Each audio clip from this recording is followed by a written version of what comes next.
Alhamdulillahi Rabbil Alamin. Alhamdulillahilladzi an'ama alaina bi ni'matil Islam wal iman.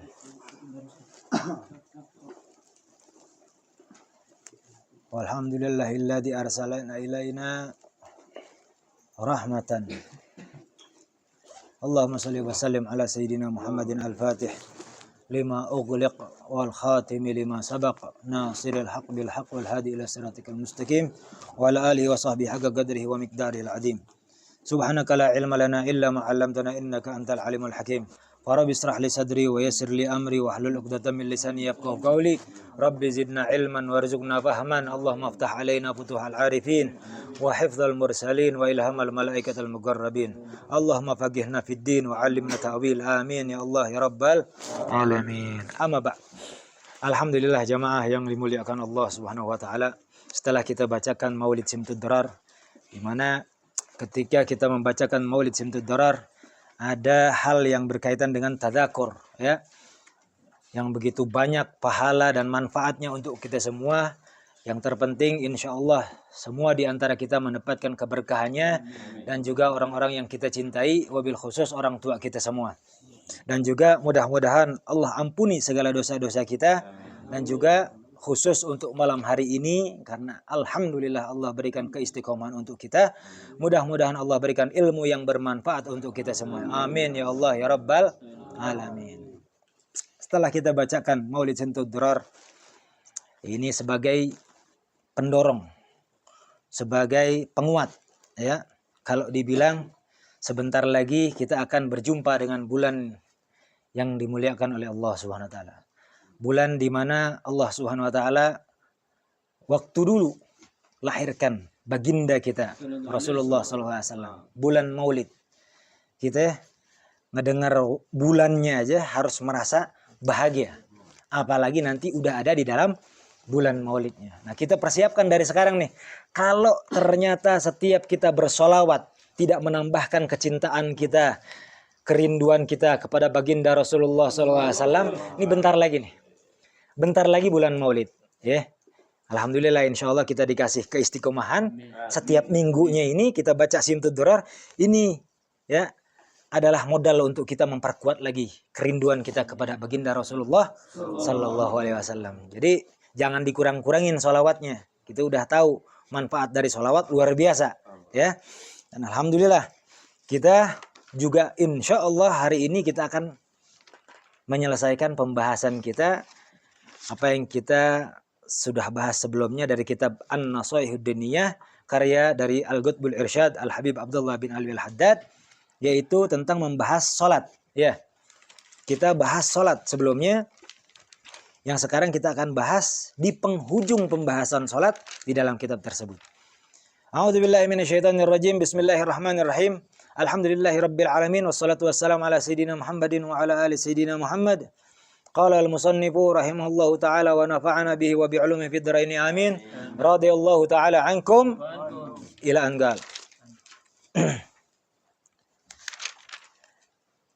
Wa kama yajibu 'alaika an tuhafidha 'ala as-salati wa yahrumu 'alaika an tudayyi'aha, kadzalika yajibu 'alaika an tushaddida 'ala ahlika wa auladika wa kulli man laka 'alaihi wilayatan fi igamatis salati wala tada' lahum udran fi tarkiha.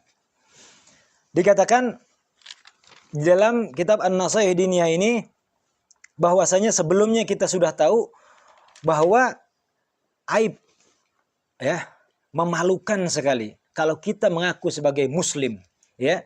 Kita mengakui bahkan bukan hanya seorang muslim, orang-orang yang memang insya Allah Allah berikan hidayah untuk menjalankan atau menghadiri majelis-majelis taklim, tapi masih saja meninggalkan sholat yang lima waktu. Kita tahu bahwa kewajiban sholat 5 waktu itu tidak perlu lagi sebetulnya untuk diingatkan oleh siapapun. Tapi karena kelemahan kita, kelupaan kita, kelalaian kita, nah kita diingatkan lagi. Ketika secara hakikatnya Allah secara langsung ingin mengingatkan kepada kita di majelis-majelis taklim seperti ini. Kemarin kita sudah bahas bahwasanya kita diingatkan jangan sampai kita meninggalkan sholat 5 waktu. Karena apa? Ancamannya luar biasa, ya. Ancamannya luar biasa. Kalau kita sengaja meninggalkan sholat 5 waktu, ancamannya adalah kafir. Karena Rasulullah SAW sudah menyatakan secara langsung, faqad kafara jiharan. Dia sudah dengan nyata-nyata, dengan terang-terangan menganggap dirinya sudah kafir, bukan muslim lagi. Na'udzubillah min. Tempat orang-orang kafir hanya di neraka, ya kan? Lalu selain daripada ancaman dari Rasulullah SAW, dengarkan baik-baik sebelumnya kita dengarkan yang apa dikatakan oleh Rasulullah SAW. Rasulullah bersabda apa? Man hafadha ala sholati kana lahu nuran wa burhanan.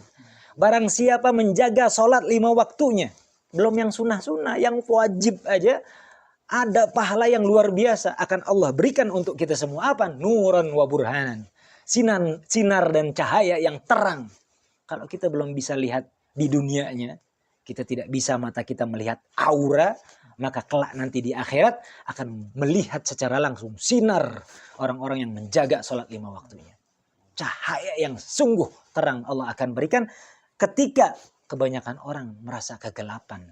Di padang mahsyar sebelum kita mau masuk surga itu ada perjalanan yang luar biasa.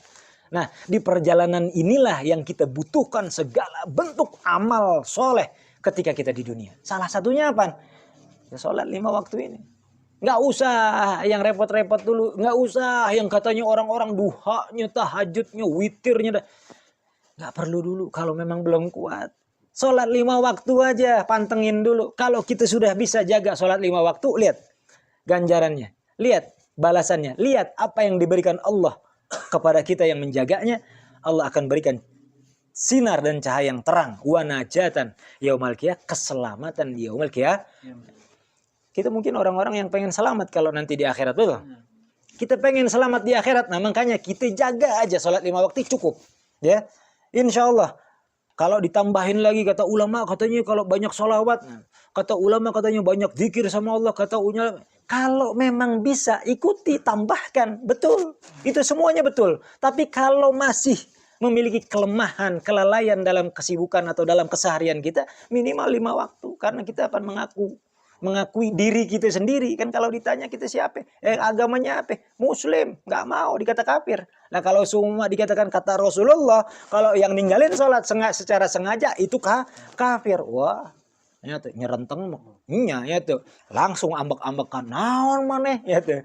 Ngomong orang kafir lain orang. Kanjeng Rasulullah SAW sudah menyatakan kalau kau tinggalkan sholat secara sengaja, tandanya kau menyengajakan dirimu, menganggap dirimu bukan lagi muslim. Apa? Menganggap dirimu kafir. Karena yang membedakan kita dengan orang-orang kafir apa? Sholat, kata Rasulullah SAW. Begitu. Maka pengen kita dianggap sebagai orang-orang kafir. Na'udzubillah min dzalik. Ya alhamdulillah kalau semua masih ada umur untuk taubat. Kalau nggak ada umur untuk taubat apa? Mati dalam kondisi kafir. Na'udzubillah min dzalik. Itu ada hal yang perlu kita tegaskan dalam prinsip kehidupan kita. Lalu dilanjutkan lagi apa untuk hari ini? Hari ini nih kalau kita sudah tahu, alhamdulillah insya Allah di sini sudah menjaga dalam sholat 5 waktunya. Jangan kita hanya sendirian saja menjaganya. Karena kita ada orang-orang yang perlu kita tanggung jawabi. Ya kan itu? Ada orang-orang yang di bawah kita, entahkah bawahan kita sebagai pekerja atau karyawan kita, atau hanya sekedar apa? Keluarga kita, saudara kita, atau orang-orang yang duduk bersama kita.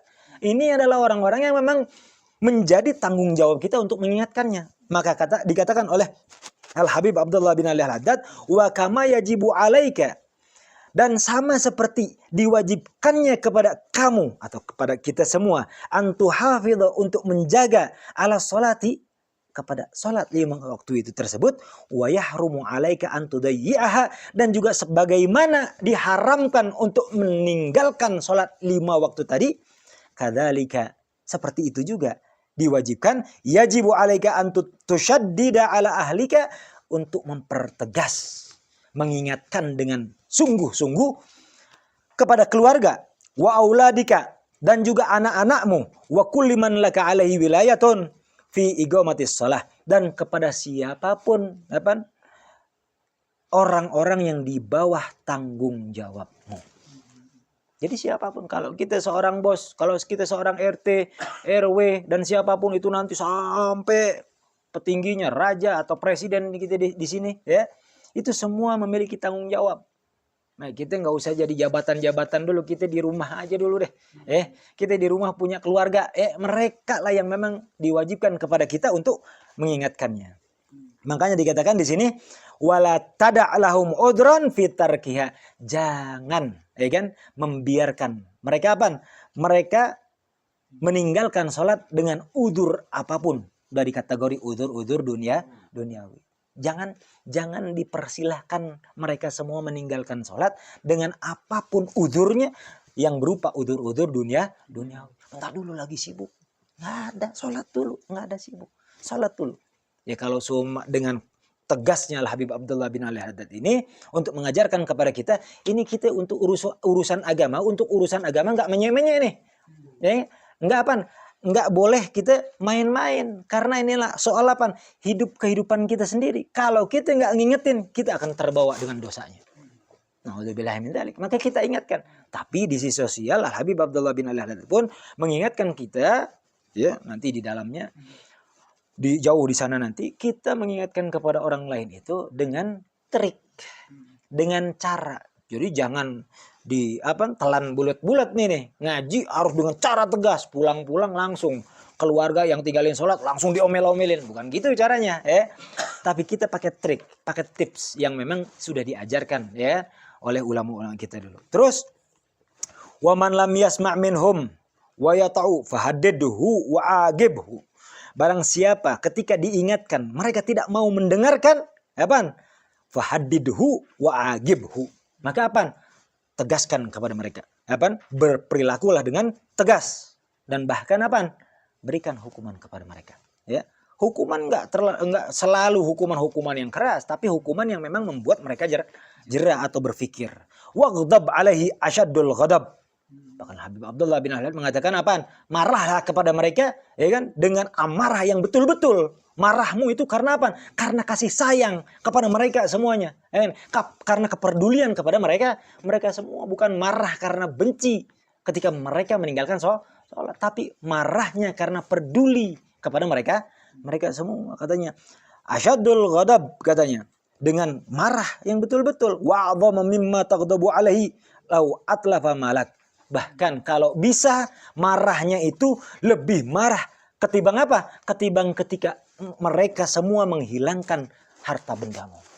Jadi kalau ada orang ngilangin harta benda kita, ngerusakin benda kita kan kadang-kadang marah, Atau ke keluarga atau ke siapapun apa segala macam. Nah, kalau bisa marahnya itu kalau urusan sholat lebih marah daripada itu semua. Terus, fa in lam taf'al dzalika, dan apabila kita tidak melakukannya, kunta minal mustahinin, kunta minal mustahinina bihuquqillahi wa bidinihi. Maka engkau sendiri atau kita yang melalaikannya termasuk orang-orang yang menyepelekan urusan-urusan Allah dan urusan-urusan agama Allah. Enggak mau. Na'udzubillahi min dzalik. Kita enggak mau tergolong menjadi orang-orang yang terkategorikan oleh Allah, orang-orang yang menyepelekan Allah, menyepelekan agama Allah. Enggak mau. Nih orang-orang kayak begini akan kena azab karena itu. Na'udzubillahi min dzalik. Ya minimal kita ingatkan, waman agabtahu wa ghadabta alaihi. Dan kalau ternyata kita sudah melakukan apa yang memang kita sudah diperintahkan di dalam syariat ini, apabila sudah menghukum orang-orang yang memang meninggalkan sholat, wa ghadabta alaihi, dan juga kita sudah marah kepada mereka semua, walam yamtathil, wa yanzajir fab'idhu anka, masih juga tidak mau mendengarkan, jauhin yang kayak begitu, jauhin. Ya, katanya fab'idhu anka, jauhin orang-orang yang memang sudah tidak mau lagi mendengar kepedulian kita ketika kita mengingatkan kepada urusan sholat. Ini kan banyak orang-orang, bahkan ya mungkin diantara kita ada dulunya, insya Allah sekarang udah orang-orang soleh insya Allah ya. Tapi kadang-kadang kalau diingetin sholat, apaan itu? Sholat emang harus kelihatan sama ente? Kalau memang udah tinggal jawab, alhamdulillah udah, nggak usah dijawab. Emang kalau sholat harus dilihat sama ente? Nggak perlu, ngomong aja. Alhamdulillah udah. Oh iya belum, makasih banyak udah diingetin. Kan orang ingetin itu aja jadi senang. Jadi jangan marahi orang-orang yang mengingatkan. Karena orang yang mengingatkan kepada kita itu bukti dari mereka yang peduli terhadap kita. Bukan karena ingin menghinakan kita.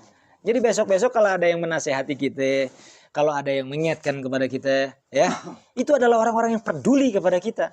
Kalau urusan akhirat ya berarti urusan akhirat aja dia pedulinya. Kalau urusan dunia berarti peduli urusan dunianya kita. Kalau apalagi dua-duanya dia ingatkan kita, berarti dia peduli kepada kita urusan dunia dan akhirat. Jangan kemana-manain tuh orang itu. Terima kasih aja banyak-banyakin. Toh kalau memang niatnya menghina kita, kita nggak terhina juga kalau kita tidak melakukan hal-hal yang hina. Benar apa enggak? Kalau kita tidak melakukan hal-hal yang hina, maka kita juga tidak terhina dengan hinaan yang dianggap orang-orang yang memang seakan-akan mengingatkan kita, seakan-akan menasihati kita. Betul nggak? Jangan merasa terhina ketika kita dihina. Itu kurang lebih. Terus, jauhi orang kayak begitu. Watradhu minka, bahkan usir orang-orang kayak begitu dari kehidupanmu. Luar biasa. Al-Habib Abdullah bin Al-Haddad secara tegas mencontohkan kepada kita ketika kita sudah bergaul dengan orang-orang yang tidak lagi mau mendengarkan kepedulian kita, nasihat dari kita, untuk urusan-urusan akhirat, nggak perlu lagi bergaul dengan mereka, jauhi saja, ya. Tapi ini ketegasan untuk menandakan bahwa ini urusan bukan main-main. Ini hanya menandakan bahwa ini urusan sholat, bukan main-main. Kita tidak mengingatkannya, dosanya pun kita akan kebagian. Nauzubillah min. Kita sholat berjamaah bahkan di masjid, berjamaah bahkan di rumah. Tapi ketika orang-orang yang memang menjadi tanggung jawab kita tidak mau mendengarkan, ternyata di hari itu, di waktu itu, katakanlah sholat duhur, kita sholat duhur juga, kita tercatat sebagai orang yang meninggalkan sholat duhur juga. Dan bencananya kalau ternyata di rumah ada 2-3 orang, atau di bawah tanggung jawab kita ada 2-3 orang yang tidak melakukan sholat setelah kita ingatkan, atau bahkan kita tidak ingatkan sama sekali, kita tercatat 3 kali di duhur itu tidak melakukan sholat. Sholatnya 1 kali tapi tercatat tidak melakukan sholat, bahkan lebih besar daripada melakukannya. Nauzubillah min dzalik. Nah, makanya Al-Habib Abdullah bin Al-Haddad menegaskan kepada kita ini bukan urusan main-main, ya. Urusan antara pahala dan dosa, untuk urusan akhirat, selamat atau tidak selamat. Lanjut. Terus dikatakan bagaimana? Fa inna syaitan, katanya. Maka sesungguhnya setan la khaira fihi wala barakata, katanya. Karena sesungguhnya apa? Mereka-mereka yang sudah tidak lagi mendengarkan nasihat kita, tidak lagi mau apa? Mendengarkan kepedulian kita, menerima kepedulian kita.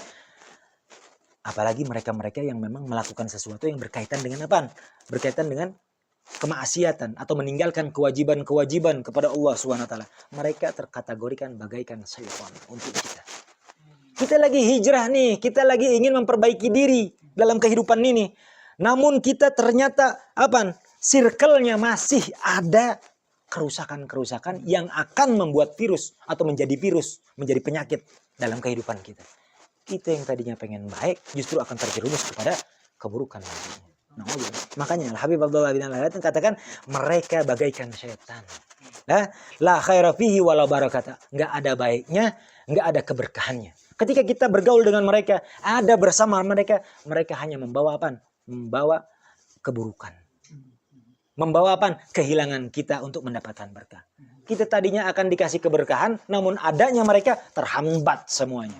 Nauzubillah min dzalik. Makanya ingatkan lagi dengan kepedulian. Jangan marah-marah yang dimaksud, ya kan. Kalau ini kan Al-Habib Abdullah bin Al-Haddad menegaskan dengan secara tegas betul-betul. Kalau orang-orang sono kalau dimarahin kayak begini terima. Orang Indonesia ini kadang-kadang kalau dimarahin dikit pundung. Sok pundungan, gitu. Cek Sunda nama belikan. Ini belikannya? Belikan. Disentak sautik. Nah, sesentak ngomong atuh ngomong tadi laun. Kalau orang sana enggak, makanya Habib Abdullah bin Al-Haddad secara apa? Secara karena memang kulturnya. Diomelin kayak gimana pun dia akan sadar, oh dia ngingetin sesuatu yang benar, dia nggak bakalan marah walaupun dimarahi.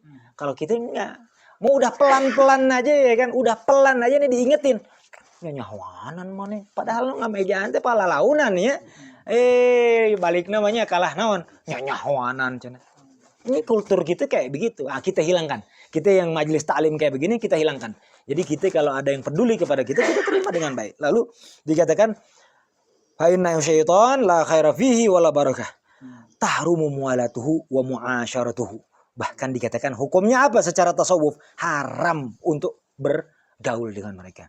Wa muasyaratuhu bersirkel dengan mereka. Bergaul berteman dengan mereka. Jadi haram hukumnya untuk bergaul dengan orang-orang yang meninggalkan sholat. Kalau apa? Kalau sudah kita ingatkan justru membantah, ya kan? Membangkang dengan nasihat yang tadinya kita peduli kepada mereka. Makanya dikatakan wa tajibu mu'adatuhu wa muqata'atuhu, katanya dihukumkan wajib di sini apaan? Bermusuhan dengannya. Ini sedikit ekstrim terima, ya kan? Makanya jangan mentah-mentah nih, jangan bulat-bulat kita terima dulu. Nanti Anda kasih kesimpulan, ya. Anda takutnya kalau udah kayak begini nanti bulat-bulat diterima nih. Langsung aja musuhan sama orang yang gak mau sholat. Jangan, ntar dulu. Belum selesai nih ngajinya. Nih Anda mau harus ingetin sekarang nih. Takutnya nanti setelah ini ada yang ngantuk. Ya kan? Ada yang sibuk handphone mungkin. Insya Allah di sini enggak. Tapi takutnya begitu. Oke? Nah makanya ini jangan langsung bulat-bulat. Tapi Al-Habib Abdullah bin Ali secara tegas mengingatkan kepada kita. Kita harus jauhin nih. Musuhin bahkan kalau bisa orang-orang yang memang kalau udah diingetin justru nggak mau dengerin kita. Untuk urusan apa? Bukan urusan kehidupannya, bukan urusan pribadi sudah. Urusan sholat minimal. Kalau udah nggak mau, jauhin mereka. Wa muqata'atuhu, bahkan kita nggak perlu lagi kenal juga nggak apa-apa. Muqata'atu apa? Qati'ur rahim, kepada orang-orang yang sudah tidak mau mendengar lagi nasihat kita dalam urusan salat, nggak jadi masalah, nggak dihukumkan apa? Berdosa qati'ur rahim dengan orang-orang seperti mereka. Luar biasa nggak? Padahal qati'ur rahim itu dikatakan orang yang memutus silaturahmi tidak akan masuk surga walaupun mati di dalam Ka'bah. Tapi untuk memutus silaturahmi dengan orang-orang yang meninggalkan salat tidak ada dosanya. Luar biasa kan kayak gini? Luar biasa kan? Makanya ntar disimpulkan. Jangan langsung telan mentah-mentah. Wahwa, kenapa seperti itu? Wahwa al-muhaddina lillahi wa rasulihi. Karena mereka tergolong menjadi orang-orang yang membangkang kepada Allah Subhanahu wa ta'ala. Karena orang-orang seperti itu bukan membangkang kepada apa yang kita ingatkan. Tidak. Mereka membangkangnya kepada Allah Subhanahu wa ta'ala secara langsung. Jadi yang dilawan ini bukan kita, yang dilawan Allah secara langsung. Mereka membangkang kepada Allah Subhanahu wa ta'ala. Dia berkhianat kepada Allah Subhanahu wa ta'ala. Makanya secara langsung Allah Subhanahu wa ta'ala firmankan di dalam Al-Qur'an. Qala Allah ta'ala. Jadi membangkang kepada Allah dan Rasulnya seperti mana Allah firmankan di dalam Al-Qur'an apa? La tajidu qauman yu'minuna billahi wal yawmil akhir yuwadduna man hadallaha wa rasulahu walau kanu aba'ahum au abna'ahum. Dikatakan di dalam Al-Qur'an, la tajidu qauman, tidak akan pernah didapati suatu golongan, suatu kaum, katanya yu'minuna billah, yang kaum tersebut beriman kepada Allah, cinta kepada Allah, ya. Jadi kalau ada suatu kelompok, suatu golongan, suatu kaum yang betul-betul cinta kepada Allah Subhanahu wa ta'ala, yang betul-betul beriman kepada Allah Subhanahu wa ta'ala, apa dikatakan? Dia juga apa? Percaya akan yaumul akhir. Dia percaya akan adanya nanti akhirat, katanya man hadallahu, kata yuaduna man hadallah. Bergaul dengan orang-orang yang bermusuhan dengan Allah. Yang membangkang kepada Allah. Jadi nggak akan mungkin bersatu orang yang beriman dengan orang yang memusuhi Allah. Yang beriman kepada Allah, yang percaya kepada Allah, yang cinta kepada Allah dengan orang yang memusuhi Allah tidak akan pernah bersatu. Ya.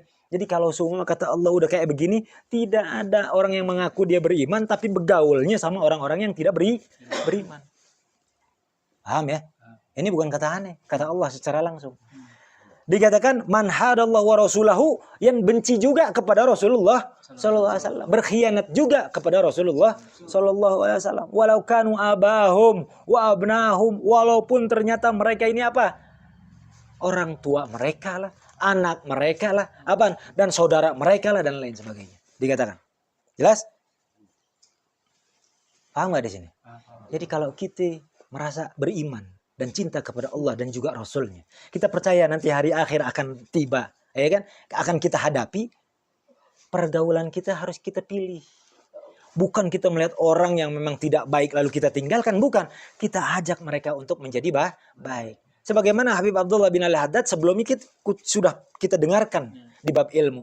Kalau ada orang yang kita ingatkan lalu tidak mau mendengarkan kita, namun mereka ingin didengar oleh kita. Kan ada orang-orang kayak begitu tuh. Kalau orang dia ngasih tahu, pengennya kita ngedengerin. Lu ngedengerin lu. Itu. Lah giliran kita ngasih tahu, dia nggak mau ngedengerin kita. Nggak usah diajak main. Ya kan? Tuh orang secara logika kita aja dalam pergaulan tuh orang egois. Benar apa enggak? Dia bergaul sama kita pengen ya, dia pengen ngajak kita dan pengennya dia kita itu ikut sama dia, tapi giliran kita ngajak dia nggak mau ikut sama kita. Giliran kita diajakin karaoke, oh ya udahlah, amatin ayo ikut. Oh, double ki oge meureun heuh. Diajakin nobar nonton bareng komo aya tadi Persibnya teh. Oh hayu barengnya teh. Diajakan ke kafe ngopi-ngopi bareng dia besar santai. Hayu nya teh da diajakan cenah. Pas giliran manehna diajakan ngaji ku urang, teu daekeun. Tong daek deui diajakan. Tapi Ustaz di jajanan sadara. Eta nu ngajarikeun hese teh. Nya.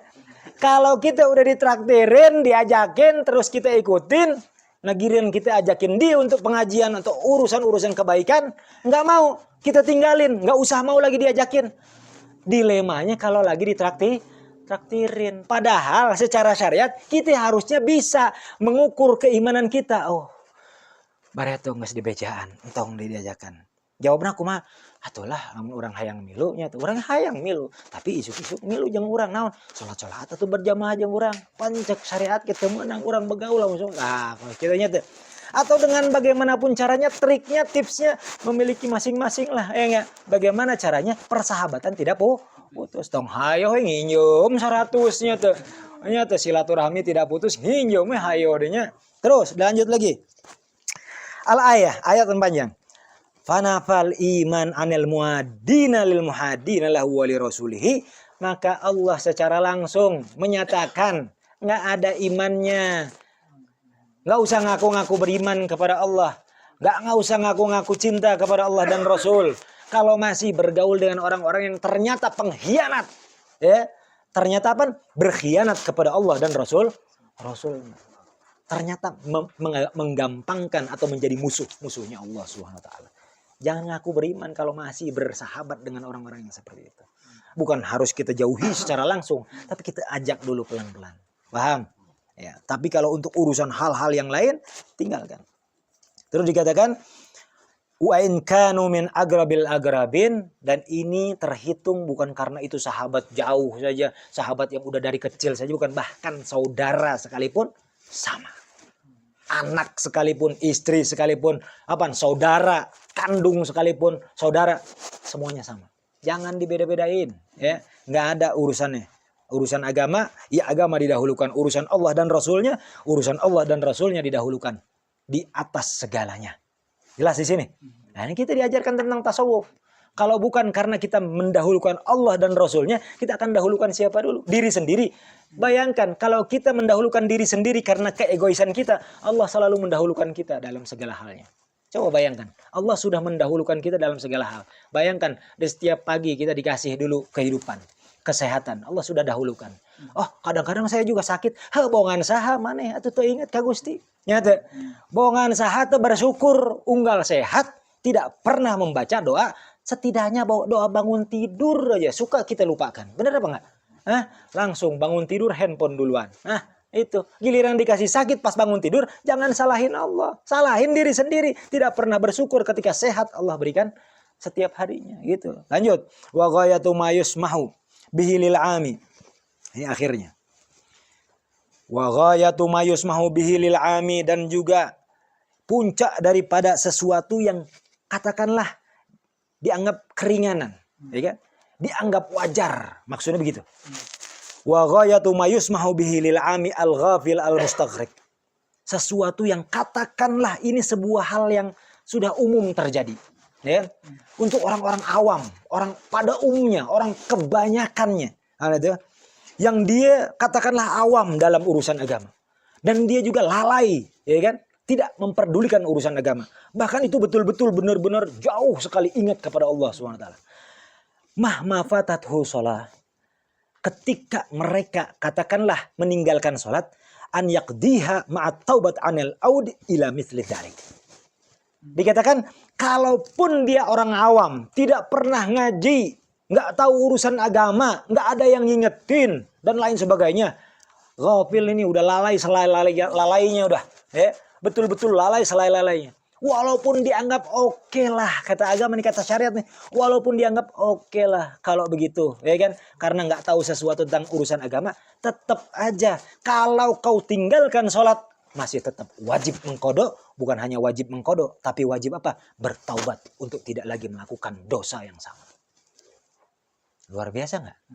Orang yang nggak ngaji sekalipun ninggalin sholat wajib kodok dan taubat. Kenapa? Kodoknya sebagai hutang kewajiban kepada Allah Subhanahu Wa Taala, ya kan? Hutang kewajiban tuh, hutang kewajiban sebagai ibadah kita kepada Allah Subhanahu Wa Taala. Lalu bertaubatnya karena apa? Karena dosa yang sengaja kita tinggalkan atau orang tersebut tinggalkan, yang menjadi kewajibannya kepada Allah Subhanahu Wa Taala. Taubat harus ada taubatnya. Ini untuk orang awam yang nggak ngaji sama sekali. Nah kita nih punya keluarga, kitanya ngaji. Jangan sampai sama kayak orang-orang yang di luar sana. Benar nggak? Karena kita udah Allah kasih hidayah untuk mencari, mengerti dalam kondisi Islam, ya kan? Dalam agama Islam, maka kita harus ada sedikit bedanya. Nah itu. Minimal keluarga, ya kan? Terus dikatakan kaif wa alaihi ikhrajus salat an waqtiha, katanya.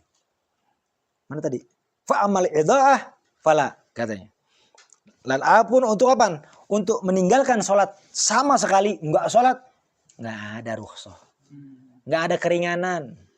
Keringanan tadi itu kalau seumpama apa? Diampunilah, dimaafkanlah. Kalau orang awam yang nggak tahu apa-apa tentang agama, orang awam taunya Islam doang karena dia lahirnya Islam, tapi belum pernah yang namanya belajar Islam. Itu dimaafkan, ya kan? Dan itu pun wajib taubat, wajib qada. Tapi kalau meninggalkan, betul-betul meninggalkan sholat, nggak ada permohonan maaf, tidak lagi diampuni, ya kan? Apalagi belum kodok juga. Jadi kalau ngomongin kita punya kodokan waktu dulu, kita ternyata sengaja meninggalkan sholat, banyak lagi kodok buru-buru. Banyak Ustaz, kira-kira 10 tahun mah ada. Banyak Ustaz katanya. Hitung-hitung kalau 10 tahun bagaimana ngodoknya? Tong dihitung, riut. Jangan dihitung kalau kita punya hutang sama Allah.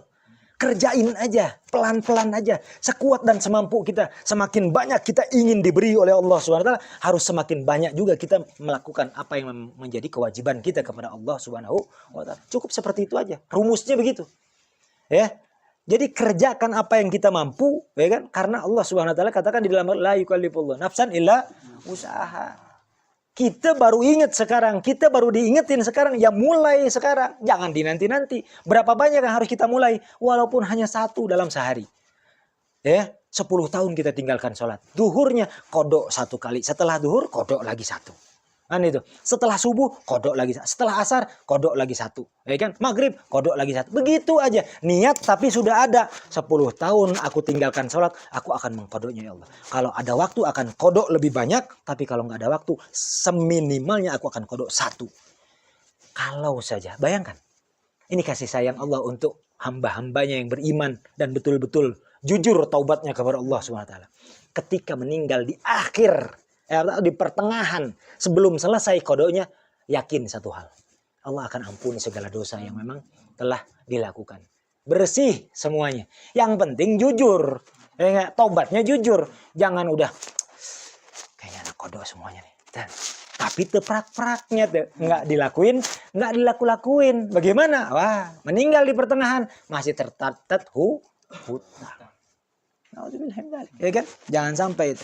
Terus dikatakan lagi, kaif wa alaihi fi ikhrajis salat an waqtiha itsmun adzim, katanya, wa in badara bi qada'iha, katanya. Dan kalau seumpama ternyata ini orang awam atau bahkan orang yang ngaji, ya, dia sengaja meninggalkan sholat dari waktunya aja. Jangan betul-betul enggak, ini nggak mau sholat mah maraneh wehnya tuh. Wah, kan ada tuh yang kayak begitu-begitu ya. Kalau sengaja meninggalkan sholat dari waktunya, itsmun azimun, itu ada dosa yang sangat luar biasa besar. Wa in badara bi qada'iha, walaupun dia secara secepatnya segera mengkodoknya. Kalau sengaja meninggalkan waktu sholat, ya kan, di waktunya, pada waktunya, itu sudah dosa besar walaupun dikodok. Jelas ya? Jadi kalau semua dia sengaja meninggalkan sholat pada waktunya, kagok mungkin. Di engke-engke nyata dosanya luar biasa besar. Walaupun ternyata dikodok. Kalau dengan secara sengaja meninggalkan sholat pada waktunya. Walaysa bi'udrin al-istighalu bidunya wala bighairiha anis sholati hatta tafut. Dengar baik-baik. Tidak ada udzur dengan kesibukan dunia, apapun jenis kesibukannya. Wala bighairiha, walaupun kesibukan akhirat, walaupun ngaji nih, walaupun apa zikir, walaupun apa jenis ibadahnya. Anis sholati hatta tafut. Jadi nggak ada udzur untuk meninggalkan sholat. Udzur apapun, baik udzur duniawi atau udzur ukhrawi. Jadi sholat mah sholat ya, paham ya? Makanya wala udhra illa naum awin nisyan. Faqat udzur sholat itu hanya dua, ya. Udzur sholat hanya dua, apa? An-naum wan nisyan. Atau zawalul aqli, ya kan? Dikatakan fi waqti, ya kan? Jadi hilangnya akal dalam waktu tersebut. Entahkah itu tidur atau kelupaan atau gila atau terbius, pingsan. Nah, paham ya? Dalam kategori tersebut ada udzur untuk meninggalkan sholat walaupun masih wajib dikodok. Jelas ya? Jadi nggak ada udzur tuh. Wah, kagok ya di jalan ya, kagok di jalan. Abongan nanti kasih sila gitu, minggir dulu cari masjid dulu, ya kan? Kalau udah waktunya atau di pertengahan waktunya, jangan nunggu mepet waktunya. Paham ya? Jadi kalau dibilang tidak ada udzur apapun dalam urusan dunia ataupun akhirat untuk meninggalkan sholat. Wa ala wulatil umur. Nah, dengar baik-baik. Wa ala wulatil umur an yahmilu al-amah ala fi'li sholatil maktubah, untuk mengajak sebanyak-banyaknya orang, ya kan, untuk melaksanakan sholat wajib. Wa alaihim an yu'agabu min tarkiha kaslan bil qatli. Dan bahkan mereka yang memiliki wewenang, tanggung jawab kaitan daerah untuk menghukum orang-orang yang meninggalkan sholat itu yang secara sengaja malas-malasan, hukumannya apa? Bil qatli, dengan membunuh mereka. Bayangkan, dibunuh. Hadis. Bukan hanya kitab ini, tapi hadisnya Rasulullah SAW katakan demikian. Paham? Ini saking kuatnya, tegasnya Rasulullah SAW untuk mengingatkan umatnya dalam perihal sholat 5 waktu. Wadzalika ba'dal istitabah, dan itu pun membunuhnya kalau dia sudah tobat. In lam yatub, apabila diminta tobat. Kalau nggak mau tobat. Ente tinggalkan sholat, nya kunaon emang urang-urang maneh-maneh kan itu. Nah, tobat ente embung naon gitu. Itu cekel. Itu bukan kita. Itu pun bukan kita. Bahaya. Mempelajari hal tersebut bahaya. Makanya ini hanya kepada yang berwenang. Tapi di sini kita nggak ada. Karena tidak diberlakukan hukum Islam. Tapi hukum Islam ada yang seperti itu. Kelar ente. Ditarik, dipenjara, bahkan ada berakhir kepada dibunuh. Nauzubillahi min dzalik. Ya kan? Nah, kita bagaimana? Yang dimaksud kita ambil makna atau hikmahnya. Yang dimaksud itu dibunuh dalam kesibukannya, dipenjarakan atau dihukum, dipermalukan atau kayak gimana, atau diingatkan, atau tidak lagi diperbolehkan melakukan sesuatu, tidak diberikan keleluasaan untuk berbisnis, tidak diberikan kekuasaan untuk bekerja dan lain sebagainya. Paham ya? Dikatakanlah seperti itu. Biar dia pahami bahwa ini adalah kewajiban. Kamu ingin ada di daerah sini, maka hanya satu kewajiban. Sholat 5 waktu jangan tinggalkan. Tapi kalau nggak mau sholat 5 waktu, maka jangan berharap untuk bisa berbisnis di area ini. Jangan berharap untuk bisa bekerja di kantor perkantoran yang ada di area sini. Kurang lebih dibunuhnya, katakanlah pembunuhan keduniawian, karakternya, ya kan? Untuk perekonomiannya, dibunuh perekonomiannya. Agar apa? Dia sadar diri bahwa segala sesuatu yang di muka bumi ini milik Allah Subhanahu wa Ta'ala. Jadi jangan langsung ditangkap bahwa membunuh langsung bahaya. Ke salah deui wae urang. Betul bebe. Itu salah lagi. Waduh ya betul. Sedikit lagi baru kita simpulkan. Wa alaihim. Ya kan? Mana tadi? Wa alal wulati itsmun adzibun wa harajun. Dan kepada orang-orang yang memang memiliki tanggung jawab di daerahnya, itsmun adzibun wa harajun, memiliki dosa yang besar, wa haraj idza sakatu, katanya. Apabila mereka diam andalika dari perkara-perkara, mengingatkan umat ketika itu. Ma'al ilmi wa ghasaru fil qiyam bihi. Kalau tahu, ya kan? Kalau imam itu, kalau dibilang kalau pemimpin daerah tersebut tahu ternyata ada orang-orang yang memang meninggalkan sholat secara malas-malasan atau secara sengaja. Itu pun kalau tahu, kalau nggak tahu ya nggak ada dosanya. Wala rukhsata lahum fi tarki dzalik, dan tidak ada keringanan untuk meninggalkan perkara ini. Wa ma yajri majrahu min umuriddin, dan apapun perkara agama. Jadi urusan agama untuk orang-orang yang memang bertanggung jawab katakanlah di pemerintahan, di daerah dan lain sebagainya, memiliki tanggung jawab untuk memperhatikan urusan agama. Kan banyak juga ada komentar orang-orang yang wah udah pejabat aja, urusan sosial aja. Hei, pejabat itu dalam syariat harus mengingatkan urusan syariat. Paham ya? Pejabat daerah itu bukan hanya urusan sosial. Tugasnya dua untuk pejabat daerah. Apa? Tugasnya itu untuk memperhatikan urusan sosial daerahnya dan juga untuk memperhatikan urusan syariat keagamaan di daerahnya. Itu urusan urusan pejabat. Walhamdulillahirabbil alamin. Secara kesimpulan begini. Ada satu hal yang memang diingatkan oleh Habib Abdullah bin Ali Haddad di dalam kitab An-Nasaih Diniyah ini, tentang apabila kita sudah tahu ya bahwa sholat 5 waktu itu adalah sebuah kewajiban yang tidak boleh kita tinggalkan sama sekali. Udzur apapun tidak ada. Urusan dunia, urusan akhirat, kalau urusan sholat itu harus tetap didahulukan. Dan kita ternyata sudah tahu ini adalah sebuah kewajiban. Kalau yang tidak mengerjakan ini ada ancaman. Yaitu apa? Ancaman banyak. Di dunianya kalau ditegakkan hukum Islam itu bunuh hukumannya.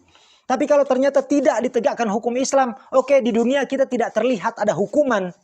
Tapi bisa jadi kita tidak terasa Allah hukum dengan kesengsaraan, kesulitan, kegelisahan. Dan apapun itu, kegalauan dan segala macam jenis kesulitan dalam menjalankan kehidupan dunia. Walaupun itu bisa jadi karena memang meninggalkan sholat atau karena dosa-dosa yang lainnya. Kalau di dunia tidak merasa dihukum, diazab oleh Allah SWT, ingat, ada azab yang akan menanti di akhirat. Na'udzubillah min dzalik. Nah makanya kalau kita sudah paham, kata Habib Abdullah bin Ali Haddad, jangan hanya kita ingin selamat sendiri nanti di akhirat. Memang yang menjaga sholat itu, kata Rasulullah, akan diberikan sinar cahaya kelak di yaumul qiyamah itu untuk menunjukkan jalan, untuk menerangi kemana arah nantinya engkau. Selamat dan surga tujuannya. Tapi jangan hanya merasa ingin sendiri saja. Jangan pengen selamat sendiri. Kecuali kau hidup memang sendiri. Kalau ada keluarga, ada saudara, ada siapapun di bawah tanggung jawabnya, maka mereka pun adalah tanggung jawabmu untuk diingatkan kewajiban yang sama. Kurang lebih begitu. Diingatkan kepada mereka. Kalau memang tidak mau mendengarkan, ingatkan dengan baik-baik. Dengan penuh ketegasan. Bukan candaan. Nah ini. Mengingatkan kepada kita urusan agama bukan untuk dipakai bercanda. Jadi nggak sebecanda orang-orang yang di luar sana mengingatkan urusan agama, tapi dibawa dengan seperti seakan-akan stand up komedi. Nah itu. Ini nggak bisa. Urusan agama bukan untuk dibawa bercanda. Nah urusan kayak gini harus ditegaskan, walaupun dengan trik tips masing-masing. Oh menghadapi dia nggak bisa langsung begini nih, harus pelan-pelan. Kita pakai cara-cara. Yang penting satu hal kita perhatikan. Kalau orang-orang yang memang katakanlah sahabat kita, teman-teman kita, atau saudara kita, atau bahkan keluarga kita, kalau dia diingatkan oleh kita urusan sholat saja dulu, ya sholat saja dulu, dia mau, maka apa yang menjadi keinginannya kita berikan juga. Ya. Tapi kalau seumpama apa yang kita ingatkan urusan sholat saja dulu, dia tidak mau, maka jangan pernah memberikan apa yang menjadi kemauan mereka. Kurang lebih seperti itu. Katakanlah ada karyawan pengen naik gaji, tapi urusan sholat sulitnya luar biasa. Tong dibere naik gaji, lamun bisa mah kurangan gaji. Mana itu sholat dipotong gaji kurang. Nah urusan sholat aja gaji. Lamun naik masih kena gawe dia sholat heula lamun teu nyanggeus daripada sok teu gawe sama sekali. Ataupun anak kalau seumpama dia masih sekolah, kamu nggak sholat nggak ada uang jajan. Kamu minta apa? Jangan harap dikasih. Kurang lebih seperti itu. Ditegaskan dengan hukuman-hukuman yang sekiranya akan memberikan efek jera kepada mereka. Apapun, ada orang-orang ya, anak-anak zaman sekarang kan Gen Z nih. Kalau seumpama nggak dikasih uang jajan dari orang tuanya, dia nyari sama neneknya, ya gak? Dia nyari sama omnya, dia nyari. Nah, Gen Z kan kayak begitu. Oh, ini nggak bisa jerak dengan cara nggak dikasih uang jajan, dikasih hukuman yang lain. Kita punya cara masing-masing nantinya, tidak semua sama. Cara mendidik, ya kan? Cara melakukan sesuatu yang seharusnya untuk menjadi nasihat kepada orang-orang yang di bawah tanggung jawab kita. Jelas di sini. Jadi ada hal yang memang untuk menjauhi, memusuhi. Yang dimaksud adalah apa? Yang dimaksud jangan sampai apa yang menjadi keinginannya kita iyakan selalu ketika mereka tidak mau mengiyakan apa yang menjadi nasihat kita kepada kebaikan mereka. Paham ya? Ketika kita merasa bahwa setiap kita nasihati ditolak oleh mereka, lalu itu soal hal-hal yang biasa atau soal-soal yang biasa, maka di kemudian hari apapun yang kita ucapkan dia tidak sudah lagi memperhatikannya. Jadi kita nggak dianggap. Paham itu? Jadi apa yang kita ucapkan nantinya, padahal kepedulian ini yang kita berikan untuk mereka-mereka juga. Tapi mereka tidak mau mendengarkannya. Itu tandanya kita sudah tidak dihargai, kita sudah tidak dianggap oleh mereka. Buat apa kita anggap mereka? Itu yang dimaksud, kita tidak perlu lagi bergaul dengan mereka, tidak perlu lagi menghargai apa yang ingin dibicarakan oleh mereka. Sehebat apapun mereka dalam urusan dunia. Urusan kimiawi, urusan urusan bisnis. Wah, luar biasa hebatnya. Tapi giliran diingatkan urusan agama dia tidak mau mendengarkan. Sehebat apapun dia jelaskan dalam kehidupan urusan-urusan usahanya, dunianya. Onan-onan. Tidak perlu dianggap, tidak perlu diapresiasi. Agar dia tahu ada satu yang lebih utama dari apa yang kau bicarakan. Apa? Urusan kewajiban menghadap kepada Allah yang menciptakan, yang bahkan memberikan kehebatanmu dalam urusan dunia. Kurang lebih begitu. Wallahu a'lam. Mudah-mudahan apa yang kita dapatkan bermanfaat dunia akhirat, dan juga mudah-mudahan pahalanya kita duduk di majelis ta'lim ini Allah berikan juga untuk orang tua kita, dan agar lebih sempurna lagi kita baca doanya sama-sama. A'udzubillahi minasyaitonirrajim. Bismillahirrahmanirrahim. Alhamdulillah wassalatu wassalamu ala sayyidina Muhammad wa ala alihi. Rabbana anfa'na bima 'allamtana, Rabbi 'allimna alladhi yanfa'una, Rabbi faqihna wa faqih lana wa qarabatin lana fi dinina mahalil qudri unsa wa dhakar, Rabbi waffiqna wa waffiqhum lima tardadi qawlan wa fi'lan karama, warzuqi kulla halalan daima wa khilla azkiya ulama, nahda bil khairi wa nuqda kulla syar, Rabbana waslih lana kulla syu'un wa agirra bir ridha minkal uyun waqdi anna Rabbana kulla duyun ruslal munun waghfir wastur anta akraman satar, wa salatullahi tagshal mustafa man ilal haqqi da'ana wal wafa bi kitabin fi linnasi shifa wa alal ali kiraman syurafa wa ala sahbi masabihil gurar. Allahumma adina biudak waj'alna mimman yusari'u fi ridak wa la tuwallina waliyan siwak ولا تجعلنا ممن خالف أمرك وعصاك. حسبنا الله ونعم الوكيل نعم المولى ونعم النصير ولا حول ولا قوة إلا بالله العلي العظيم. بسر الفاتحة. إياك نعبد وإياك نستعين